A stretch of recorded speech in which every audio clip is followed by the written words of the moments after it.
you came here, you skipped your routine, you made it early here, right? We are gathered here, sharing our experiences, learning from each other.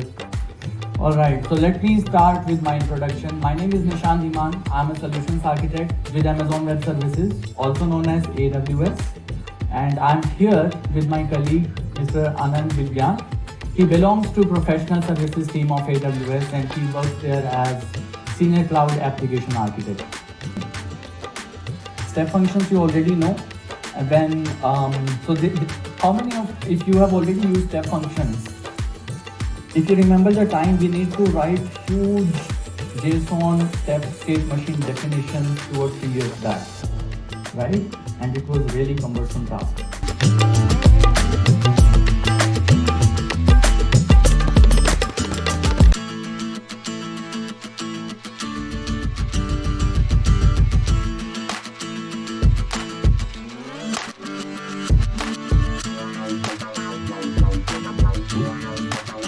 When I become a hero, I think nobody can understand.